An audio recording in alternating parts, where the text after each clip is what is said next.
chas v'shalom, la tentation de la Vodazara, elle était restée telle qu'elle a été, aujourd'hui, après le cours, on irait tous danser autour d'un totem.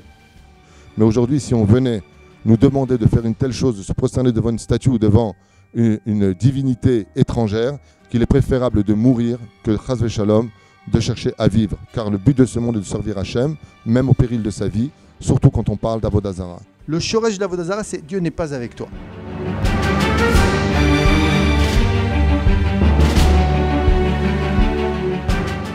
Quand la Emouna est abîmée, ça ne veut pas dire qu'elle est absente. C'est pas qu'il n'y a pas de Emouna. Ça veut dire qu'il coule la Emouna elle est abîmée, endommagée, elle n'est pas complète.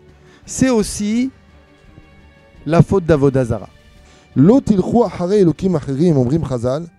On parle d'Ishin Dalet, parce que ces mêmes divinités, dites anges maléfiques, ont un pouvoir d'agir et leur création est là pour emmener l'homme loin de Dieu. On ne peut pas leur en vouloir, ils ont été créés pour ça. Si dans ta tête tu t'éloignes de Dieu, dans ta vie tu t'éloignes de Dieu, parce que la vie et les événements de la vie sont un livre ouvert pour comprendre où on en est par rapport à Dieu.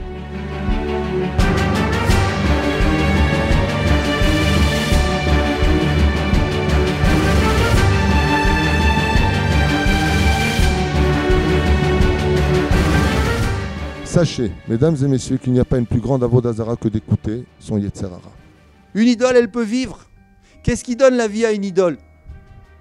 La Emouna qu'on a en elle. Qu'est-ce qui aujourd'hui remplace l'Avodazara de la Torah, de Baal Peor, de Micha, toutes ces grandes cultures qu'on avait l'habitude de lire à travers nos livres? C'est tout simplement la dépendance. Si tu n'y crois pas, tu ne peux pas le voir.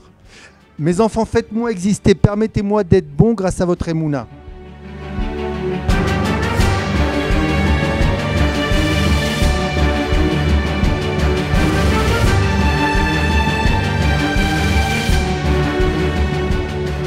C'est pour cela qu'il va falloir, dans cette génération très dangereuse, se détacher de problèmes qui ont envahi, non pas par des statues à la maison, mais par des idéologies complètement malfamées, complètement déformées, comme par exemple les jeux internet. C'est Avodazara parce que tu en es devenu dépendant, mon pote. La Emouna, elle donne la vie. Ce que tu crois, tu lui donnes la vie. Le problème, c'est que si tu crois dans un mensonge, tu le fais exister. Ouais, non seulement ça, mais le monde autour de toi, il fonctionne comme ça. Tu as la preuve que c'est vrai ce que tu dis. Il y a une forme d'Avodazara aujourd'hui qui est ce qu'on appelle, et j'insiste beaucoup sur ce point, les juifs du cœur. Quand tu commences à douter, Bemaï, est-ce que Hachem, il est tellement à ce point avec nous? Okay. À partir de ce moment-là, hein, c'est là que commencent les problèmes. Ça veut dire qu'on est venu dans un monde d'action, dans un corps humain d'action pour agir avec Hachem.